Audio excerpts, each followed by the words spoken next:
Bonjour chers parents, ici Kim d'Éducamour.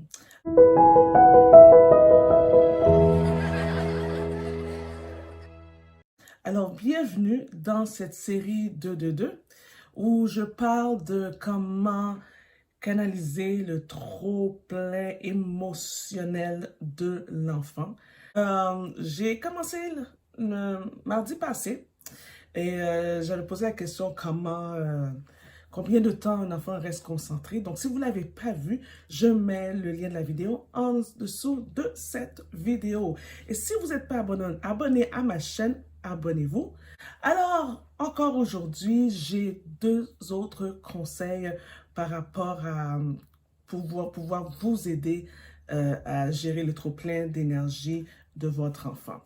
Donc, premier conseil pour vous aujourd'hui, c'est de tourner vos consignes. Et on a parlé de l'autre vidéo sur le cadre et les règles qu'il faut vraiment mettre à la maison. Tournez vos consignes à l'affirmative. Ha! Ça, c'est pas facile. C'est un exercice à apprendre, c'est un apprentissage, il faut répéter nous-mêmes, il faut qu'on se le répète nous-mêmes parce que on est habitué de dire ne pas, fais pas ça, arrête ça, ne va pas là, le ne pas, on est habitué, puis ça sort comme facilement. Et là, il faut faire l'exercice de le dire à l'affirmative. Parce que lorsqu'on dit ça, la négative, là, c'est que le ton de la voix aussi change. Faites pas ça, là. On est nous-mêmes, on dit qu'on est nous-mêmes excités. On est nous-mêmes fâchés, en colère. Et ça excite l'enfant aussi, etc. Donc, c'est pour ça que c'est important aussi c'est bon et c'est très important de mettre nos consignes à l'affirmative. Deuxième conseil, il faut que j'y aille. Deuxième conseil, 2 minutes, j'ai 2 minutes, Kim, let's go. C'est lorsque vous donnez vos règles, les consignes, etc., je veux vous présenter les 5 C rapidement. Les 5 C pour que les règles soient comprises par votre enfant. Donc, il faut que ce soit clair. Je veux que tu marches. C'est simple, c'est clair, surtout à son niveau, plus qu'il a 3, 4, 5, 6 ans. C'est clair, c'est constant. On le dit aujourd'hui, demain, après-demain aussi. Oui, je veux que tu marches.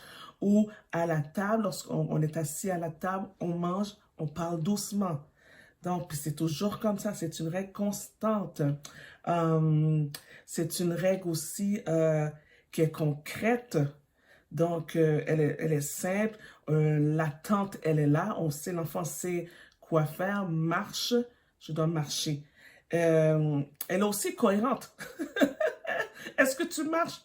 Est-ce que tu marches, maman? Est-ce que tu marches, papa? Est-ce que vous êtes aussi un bon modèle pour l'enfant lorsque vous leur donnez telle consigne? Et en dernier lieu, conséquente. Conséquente, ça va être un autre sujet. Donc, une fois que la règle, elle est donnée, il faut qu'il y ait une conséquence si l'enfant ne respecte pas la règle. Donc, ça, il faut y penser d'avance. Il faut qu'il y ait une conséquence. Sinon, ils sont smart, nos enfants. Ils sont très smart. Donc, voilà pour aujourd'hui les 2 conseils que j'ai pour vous. Là, tournez vos consignes à l'affirmative et lorsque vous donnez un consigne, une règle, donc c'est de prendre les 5 C, ça aide aussi à formuler vos consignes. Donc, voilà pour cette semaine. Merci encore. N'oubliez pas de vous abonner, de partager la vidéo si vous avez aimé ça. Et on se voit la semaine prochaine pour 2 autres conseils de. Merci. Bye bye.